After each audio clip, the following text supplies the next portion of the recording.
All right, so we're going to start.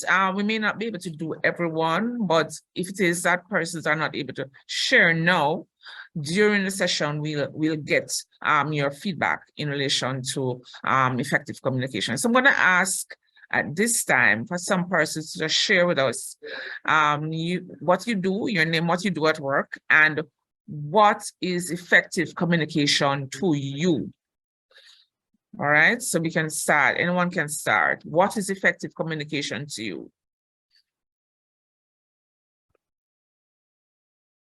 Daniel, thank you. Go ahead.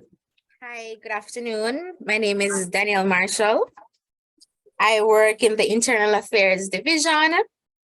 What effective communication means to me? It means sharing my thoughts with another person and ensuring that they understand what exactly that I am saying, as well as ensuring that they provide some form of feedback that is in line with what I would have shared. Great, So Daniel. Pardon me? That's great. Thank you for that. Mhm. Thank you so much for that. Anyone else? Hello? Hello? Yes, go ahead. I'm not Okay. sure. Oh, So, Luciana? Laciana, yeah. Or My name is okay. Laciana Brown. I work with Internal Affairs Division. I am an acting administrative officer. What effective communication means to me is right now in the stage of my life, it's about emotional intelligence, because no matter how you exchange words with somebody else, if they're not emotional intelligent as well, it still can cause some sort of issues. So it is speaking freely and the person also being receptive to what you're saying, and both sides have a certain understanding, even if it is that you don't agree at the same thing. So that's what effective communication is to me. Thank you, Luciano. Very good. Thank you for that feedback. Anyone, any other person would like to share? Good Move on. afternoon. Michael, go Yes. ahead. Good afternoon. My name is Michael Farquharson. I'm also with the Internal Affairs Division. Effective communication essentially means that when both parties are relayed information, or both parties to the information being shared have a clear understanding of what is being said, the overall intention of the message, and will provide the necessary and correct response to the information that is given to them. Okay, thank you, Michael. Thank you so much for that. Hello. Michaela. Yes, good Yes, afternoon. go ahead, please. Good afternoon. I'm Michaela Lewis from Internal Affairs, my records officer. And effective communication to me is the process of exchanging ideas and thoughts, and that comes with understanding the message with purpose and clarity, and that is effective communication to me. All right, thank you.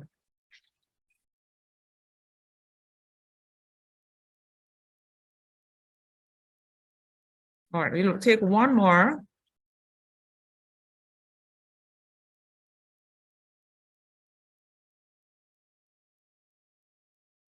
We take one last response, anyone?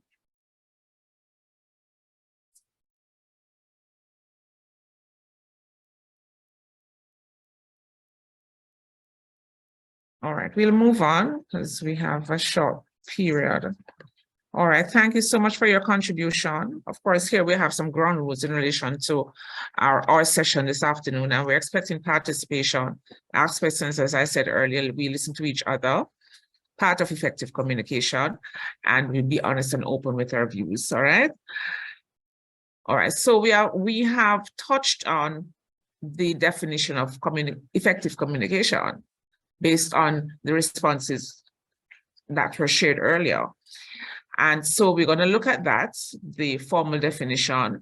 We speak about internal customers and our external customers, and we're going to look at what the definitions for those.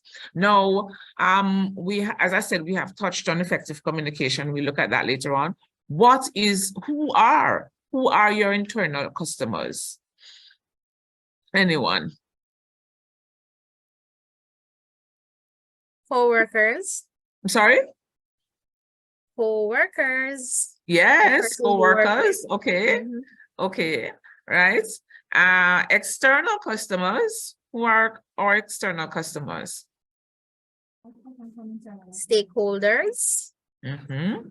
Okay, all right, great, thank you. All right, so internal customers, people within the organization, right? So our team members, employees, it may be subcontractors who work for us as well. They may not be in the office every day, but they are part of the organization.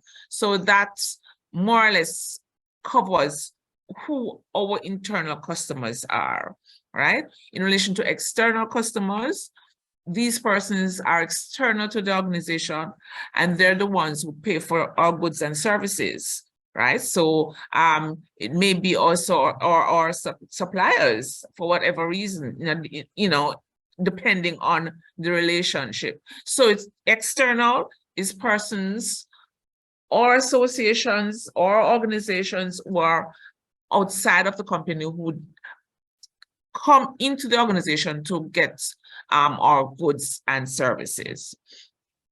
All right. What is effective communication? And several persons expressed that earlier, albeit in different ways, but they did really explain what effective communication is. Luciana mentioned emotional intelligence. That is a very key concept in relation to effective communication. Now we have here on the screen the definition, or one of the definitions, the process of exchanging ideas. And someone mentioned that as well, exchanging ideas, opinions, knowledge, and data in order to ensure, and that word is very, very key, ensure that the message is received and understood with clarity and purpose. And this is what effective communication is all about. In relation to the exchange, the sender and the receiver are both excited and delighted when you have effective communication. There are many different ways, of course, to communicate, and we are aware of some of those, right? But we're going to look further into the types of communication. We have the upward communication, downward communication, business communication, and informal communication. And we'll look at these separately as we move forward, all right? So the first type of communication that we're going to look at is upward communication. And of course, as it suggests, this type of communication will go from the subordinates up to supervisors and to the highest level, right? So this is what is classified as upward communication within the organization, right? Information moves upward from downward direction. So the line staff is able to pass this type of communication up to their supervisors next to their managers. It is called upward communication, or when a message flows from a subordinate to a superior. Upward communication may be written or oral. Do you agree with that?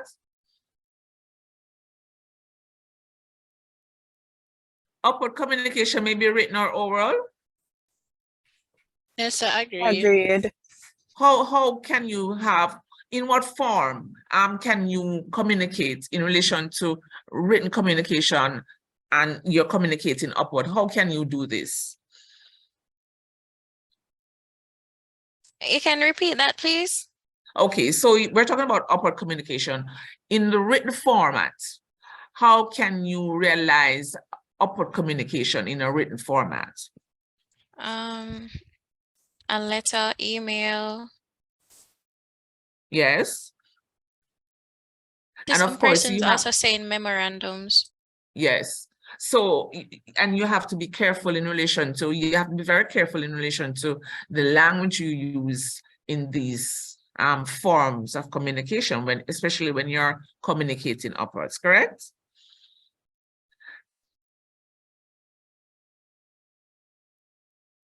So we're going to look at, and this is the diagram in relation to the upward communication. The worker or the subordinate will communicate with the supervisor, and it moves to the manager. And it may even go further in relation to another level, all right? But there are some advantages in relation to upward communication. Think about these, and would you like to, I'm going to ask some persons to just explain to us, share with us what you think are some advantages of upward communication. What are some advantages of upward communication? An advantage I would think would be that, well, the person who, in the case of us, superior and a subordinate relationship, the superior normally gets more accurate reporting of matters on the ground from the subordinate. So that allows for more efficiency, especially where the subordinate is doing this task on a day-to-day basis. It allows for credibility and more efficiency with the information being relayed. Thank you, Michael. You're so correct. And so the subordinate who is actually doing the work is able to give feedback, provide information in relation to a matter, a service, a product, just feedback from customers. And so it is very critical that the line staff within the organization is given this opportunity to share their opinion, because this will, of course, impact on organizational performance. Oh, you're so correct. Thank you so much for that feedback. But there are others, and we're going to look at them now. All right. So in relation to advantages of upward communication, one advantage is decision making. Upper management wants to know what is happening in relation to production, procurement, etc., as we were discussing earlier. And subordinates are able to supply the related information through upward communication. And this impacts on how quickly decisions are made. So that's one advantage. Another advantage is providing counsel. Subordinates can provide their constructive opinions to superior through upward communication, and this kind of opinion may be used to achieve the goals of the organization, right? Motivation. Why do you think upward communication would allow for motivation? How does that work? Any ideas, any response where that is concerned? We talk about motivation. Why would motivation be an advantage in relation to upward communication?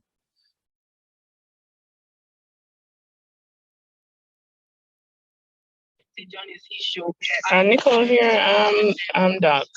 I'm of the impression that because the subordinates are able to know that the members who are, apart from their supervisors, there are other persons in authority who will be aware of their presence and their contribution, as it is that whatever communique they may send may be viewed by that particular person or persons. So they'll be led to believe they'll do even their reports in a manner that will allow their abilities to be seen. Yes, Nicole, thank you so much. You're so correct. Thank you for that response.